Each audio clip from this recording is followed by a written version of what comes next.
পাথর প্রতিমার দিকে নজর রাখতে হচ্ছে। পাথর প্রতিমার ঢোলাহাটে ঘনবসতিপূর্ণ এলাকা, সেখানে বিস্ফোরণ, বাজে বিস্ফোরণে মৃত 7 জন। একই পরিবারের 4 শিশু সহ 7 জনের মৃত্যু।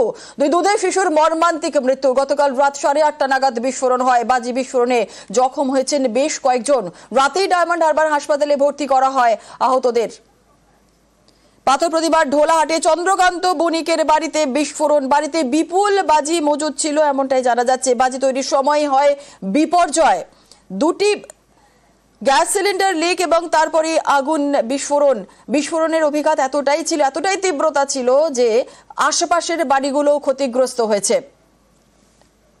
সেই ছবি আপনারা দেখছেন। গোডাউনে বাজি মজুদ ছিল, সেই গোডাউনের ছবি আপনারা দেখছেন। পাথর প্রতিমা ঢোলাহাটে ঘনবসতিপূর্ণ এলাকায় এখানেই বিস্ফোরণ ঘটে। বাজি বিস্ফোরণে মৃত 7 জন।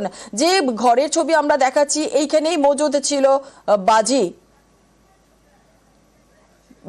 মজুদ ছিল এই বাড়িতেই, এবং এই বাড়িতে বাজি মজুদ থাকার পর এবং দিনের পর দিন গত 7 থেকে 10 বছর ধরে নাকি এই বাড়িতে বাজি তৈরি হতো।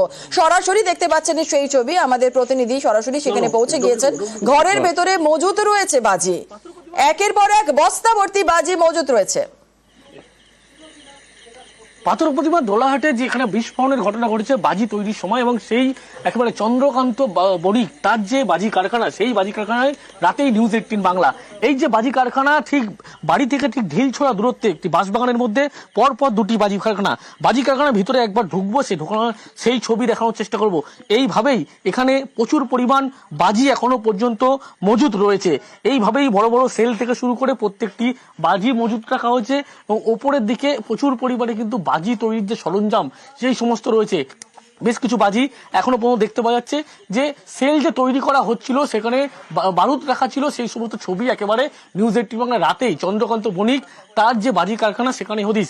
এবং বাজি কারখানার ভিতরে প্রথম যে বাজি কারখানা, সেই বাজি কারখানার ভিতরে ঘরের মধ্যে আরো একটি ঘর, সেই ঘরটায় ইতিমধ্যে ঢুকে দেখানোর চেষ্টা করব।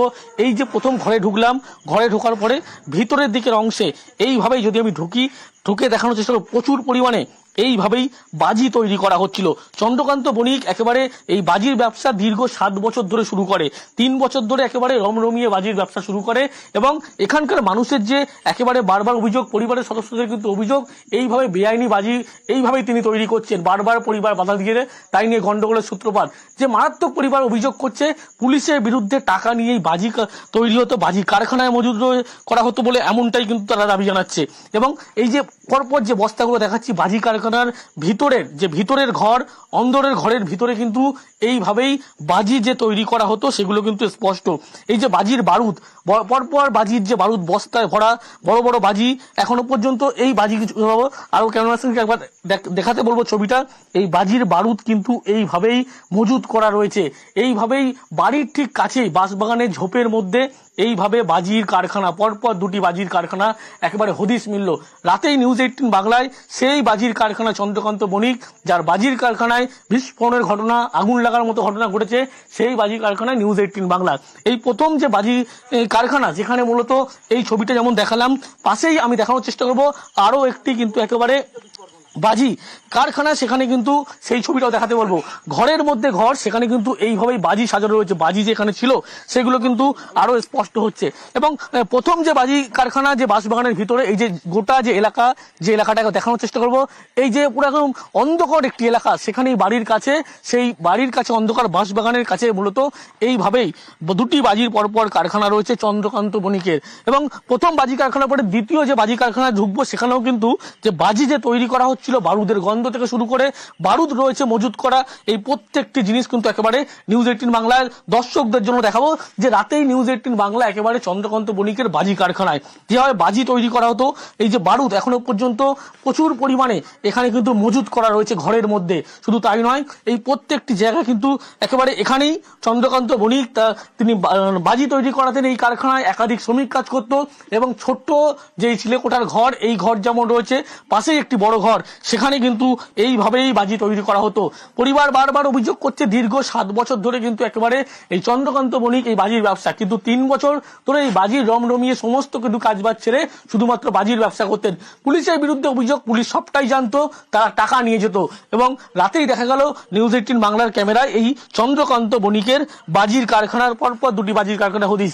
এবং যে জায়গাটা আমি যদি একবার ঘুরে দেখানোর চেষ্টা করব, এই জায়গায় বসেই কিন্তু একেবারে বাজি বেশি তৈরি করা হতো বাড়ির পাশাপাশি। এবং সচরাচর কেউ না জানলে একেবারে কারোর কিন্তু নজরে আসবে না এখানে বাজি তৈরি যে হতো। এবং যে বাজি তৈরি হতো একদম নির্জন একটি মাঠ বাড়ির কাছেই, সেই মাঠের মধ্যেই একেবারে ঝোপঝাড় ভরা, সেখানে বাঁশবাগান, সেখানেই কিন্তু পরপর এই একটা যে বাজি কারখানা লক্ষ্য করা গেল, আরও একটি বাজি কারখানা দেখাবো। এই পরপর দুটি বাজি কারখানায় চন্দ্রকান্ত বণিক তিনি কিন্তু এই ব্যবসা গোটা চালাতেন।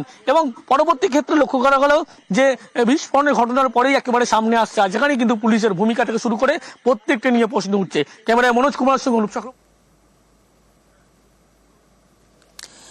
আপনাদের সেই ছবি আমরা দেখাচ্ছিলাম, বাজির বারুদ মজুত করা রয়েছে কোথায় দেখুন। বাড়ির বাঁশবাগানের ঝোপের আড়ালে ঘর, আর সেখানে মজুত রাখতো চন্দ্রকান্ত বণিক বাজি তৈরির বারুদ।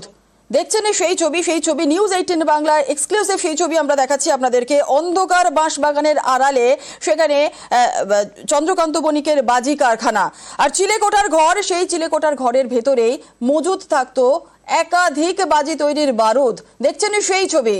আর এই ঘটনা আবারও আপনাদের আরো একবার জানিয়ে রাখি, পাথর প্রতিমার ঢোলাহাটে ঘনবসতিপূর্ণ এলাকার প্রশ্ন বারবার করে উঠছে যে এই ঘনবসতিপূর্ণ এলাকায় কিভাবে এত বাজি মজুত রাখতো চন্দ্রকান্ত বণিক। পুলিশের ভূমিকা নিয়েও কিন্তু প্রশ্ন উঠছে।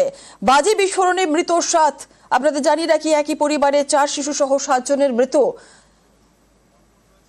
আমাদের সঙ্গে আমাদের অপর প্রতিনিধি অর্পণ রয়েছে, সরাসরি চলে যাব অর্পণের কাছে। অর্পণ, নিউজ 18 বাংলা এই মুহূর্তে যে ছবি দেখালো, আমাদের অনুপ যে ছবি আমাদের দেখালো, যে তুমি এই মুহূর্তে এলাকাতে অবশ্যই রয়েছো। একটা বিষয় হচ্ছে প্রশ্ন যে একটা বাঁশবাগানের ঠিক সেখানে ঝোপ করে, সেখানে চিলে কোঠা বানিয়ে, ঘরের ভেতর ঘর বানিয়ে সেখানে দিনের পর দিন মজুদ থাকতো বাজি তৈরির বারুদ। এটা কেউ জানতে পারলো না, এলাকার বাসিন্দারা জানতে পারলো না। যে ছবি আমরা দেখলাম আজ সকালে, যে এতটাই বিস্ফোরণের তীব্রতা যে আশপাশের সমস্ত বাড়ির চালা উড়ে গিয়েছে। আরো একটু ছবি দেখার চেষ্টা করব যে কি পরিস্থিতি এখন রয়েছে এলাকার, ছবিটা একটু জানতে চাইবো। একদমই দেখো, এলাকাবাসী যত সময় এগোচ্ছে ততই কিন্তু এলাকাবাসী তারা মুখ খুলতে শুরু করেছেন। তাদের যেটা বক্তব্য, স্পষ্ট তাদের বক্তব্য যে এই এলাকায় বাজি বিক্রি হতো, সেটা পুলিশ জানতো, মাঝে মধ্যেই পুলিশ এখানে আসতো। তাদের মধ্যে কি গোপন আতাত ছিল সেটা আমরা বলতে পারবো না। অর্থাৎ পুলিশ যে এই বাড়ির মধ্যে যে বাজি বিক্রি হতো সেটা যে পুলিশ জানতো সেটা কিন্তু স্পষ্ট, কারণ একাধিক ব্যক্তি যারা গ্রামে বাস করেন তারা সেই অভিযোগ করছেন। এবং এই বাড়ির মধ্যে কিভাবে বাজি বিক্রি হতো সেই তার কোনো সদুত্তর এখনো পর্যন্ত পাওয়া যায়নি। ছবিটা যদি দেখাই তাহলে তুমি বুঝতে পারবে যে জায়গায় বাজি বিক্রি হচ্ছিল বা বাজি মজুত করা হয়েছিল একদম ঘনবসতিপূর্ণ চারিদিকে বাড়ি রয়েছে। সেই বাড়ির মধ্যেই আমরা ছবি দেখাচ্ছি যে গ্রামের যে বাড়ি, সেই বাড়ির চারিদিকে বসতি রয়েছে এবং সেই বসতির মধ্যে আমার পিছনের যে ঘর, এই ঘরটাই চন্দ্রকান্ত বণিকের ঘর এবং তিনি এখানেই বাজি মজুত করতেন। কিভাবে, যদি নিয়ম যদি ধরা হয় তাহলে কোনোভাবেই যে বাজি তার যদি লাইসেন্সও থাকে, সেই লাইসেন্স থাকলেও সে বাড়ির মধ্যে বাজি মজুত করতে পারে না, কারণ বাড়ির মধ্যে বাজি বিক্রির কোনো রকম কোনো নিয়ম পশ্চিমবঙ্গে এই রাজ্যে নেই। এবং এখান থেকে কাল যে বিস্ফোরণগুলো হয়েছে, যেখানে তাদের যেটা বক্তব্য যে বারে বারে বিকট শব্দ, অর্থাৎ সেখানে নিষিদ্ধ শব্দবাজি অবশ্যই ছিল, তার সঙ্গে শেল, এবং রাজ্য সরকার যে বাজি তৈরির জন্য অনুমোদন দেয় সেটা গ্রিন ক্র্যাকার্স, তাহলে এত শব্দবাজি একসঙ্গে মজুদ কিভাবে থাকলো সেটা কিন্তু প্রশ্নচিহ্ন উঠছে। এবং প্রশাসনের বিরুদ্ধেই সাধারণ মানুষ তারা ক্ষোভ উগরে দিচ্ছেন। এবং এই যে এলাকায় বাজি 1-2 দিন নয়, দীর্ঘ 5 থেকে 7 বছর ধরে তারা এখানে বাজি ব্যবসা করতেন এবং এই বাজি ব্যবসায়ী হিসেবে চন্দ্রকান্ত নাম চারিদিকে রয়েছে এবং সে বিভিন্ন যে পুজো থেকে শুরু করে যে অনুষ্ঠান, সেই অনুষ্ঠানে বাজি তারা বরাত পেতেন। অবশ্যই যেটা অনুপ দেখাচ্ছিল যে আমরা যেখানে দাঁড়িয়েছে এখান থেকে 100 মিটারের মধ্যে সেখানে দুটি কারখানা বানানো হয়েছে। এই কারখানা বানালে তার যে লাইসেন্স, সেই লাইসেন্স কি ছিল, তার কিন্তু সদুত্তর এখনো এই প্রশ্নগুলো পর্যন্ত পাওয়া একাধিক প্রশ্ন যায়নি। তো উঠে তার আসছে। যদি আর এলাকার একটু অনুভব আমাদের সঙ্গে থাকো, এলাকার বাসিন্দারা কি বলছেন শোনাবো একবার। বলছে লাইসেন্স ভিতরে কি হচ্ছে আমরা কি করে বলবো। এই কারখানা আর অন্যান্য লোক কাজ করতো? হ্যাঁ, বাইরের লোকজন আসে, মাঝে মাঝে কারিগর আসে। আপনারা কিছু বলেননি যে কোনো সময় কিছু দুর্ঘটনা ঘটে যাবে? আমরা কি করে বলবো, এখানে স্থানীয় প্রধান, এমএলএ, এমপি সবাই আসে, সবাই সবার সঙ্গে ফিল্ড রেখেছে। কাল অন্য আশেপাশে বাড়ি তো আগুন লেগে যেত, যেত গ্যাস কি বাস্ট করেছিল? না না যেত।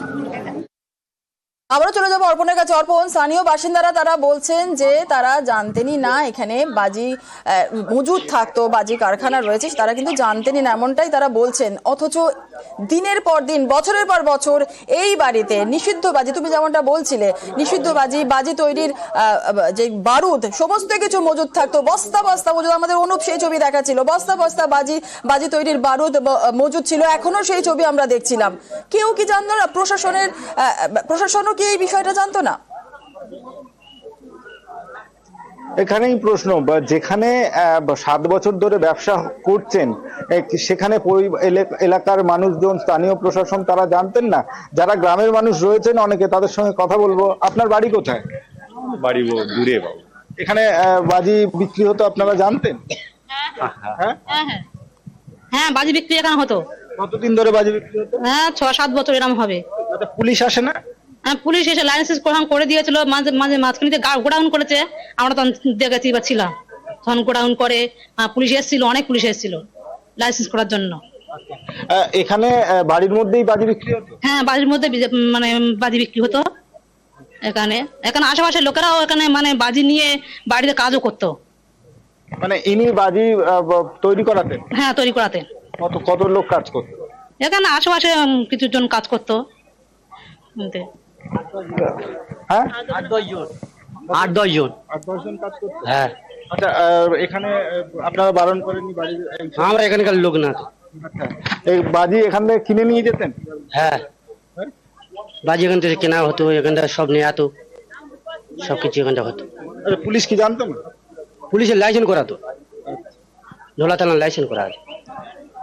একদম পুলিশের লাইসেন্স করা, মানে ঢোলা থানা লাইসেন্স দিয়েছে, এমনটাই সাধারণ মানুষ তারা জানাচ্ছেন। সাধারণভাবে যেটা সাধারণ মানুষের কাছে তারা যেটা বক্তব্য তারা রেখেছিলেন বা তাদেরকে যা জানিয়েছিলেন সেটাই, ঢোলা থানা লাইসেন্স দিয়েছে এমনটাই বক্তব্য তুমি শুনতেই পেলে। এবং এখানে শুধু বাজি তৈরি নয়, বাজি বরাতও দেওয়া হতো, গ্রামের বাড়িতে বাড়িতে বাজি তৈরি করে এখানে আনা হতো। এবং ও সেই বাজি তৈরির পর তার কোনো নির্দিষ্ট দোকান ছিল, বাড়িতেই মজুদ হতো। আর যার কারণেই এত বড় দুর্ঘটনা, 7 মানুষের প্রাণ গেল এই বিস্ফোরণের জেরে। এর দায় কে নেবে সেটাই এখন সবথেকে একেবারে বড় এর দায় কে প্রশ্ন নেবে, চিহ্ন। এখন সেটাই হচ্ছে বিষয়। আপাতত ধন্যবাদ অর্পণ, পরবর্তীকালে আবারও তোমার থেকে আপডেট নেব। আপাতত ধন্যবাদ। আরো একবার যে বিষয়টা আপনাদের জানাচ্ছিলাম, যে পাথর প্রতিমা ঢোলাহাটে ঘনবসতিপূর্ণ এলাকার, এই ঘনবসতিপূর্ণ এলাকায় বিস্ফোরণ, বাজি বিস্ফোরণে মৃত 7, একই পরিবারের 4 শিশু সহ 7 জনের মৃত্যু। 2 দুধে শিশুর মর্মান্তিক মৃত্যু। গতকাল রাত 8:30 নাগাদ বাজি বিস্ফোরণে জখম হয়েছেন বেশ কয়েকজন। রাতেই ডায়মন্ড হারবার হাসপাতালে ভর্তি করা হয় 4 জনকে। পাথর প্রতিমার ঢোলাহাটে চন্দ্রকান্ত বণিকের বাড়িতে এই বিস্ফোরণ হয়। বাড়িতে বিপুল পরিমাণ বাজি মজুদ ছিল এমনটাই জানা যাচ্ছে। বাজি তৈরির সময় এই বিপর্যয়, একই সঙ্গে পরপর গ্যাস সিলিন্ডারে বিস্ফোরণ। আর বিস্ফোরণে এতটাই তীব্র ছিল, এতটাই তীব্রতা বিস্ফোরণে যে আশপাশের বাড়িও ক্ষতি হয়েছে। আশপাশের বাড়ির ছবি আমরা দেখিয়েছিলাম আজ সকালে, যে আশপাশের বাড়ির চালা উড়ে গিয়েছে, বাড়ির জানলার কাঁচ ভেঙে গিয়েছে, চুরমার হয়ে গেছে, বাড়ির সিলিং ফ্যান ভেঙে পড়েছে, এই ছবিও আমরা দেখেছি। আপনাদের আরো একবার জানাই, রাতে ডায়মন্ড হারবার হাসপাতালে কিন্তু ভর্তি করা হয়েছে 4 জনকে আশঙ্কাজনক অবস্থায়।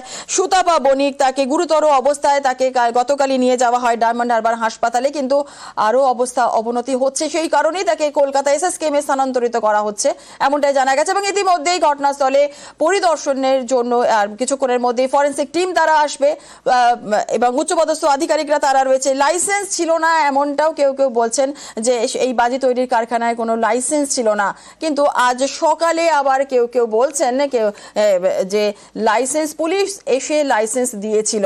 পুরো বিষয়টাই আরো যত তদন্ত এগোবে তত আরো বিষয়টা পুরোপুরি ক্লিয়ার হবে। কিন্তু ইতিমধ্যে আপনাদের জানিয়ে রাখি, ফরেনসিক টিম আর কিছুক্ষণের মধ্যেই আসবে, উচ্চপদস্থ আধিকারিকরাও আসবে। বাঁশের ব্যারিকেড করে রাখা হয়েছে, এলাকায় রীতিমতো শোকের ছায়া।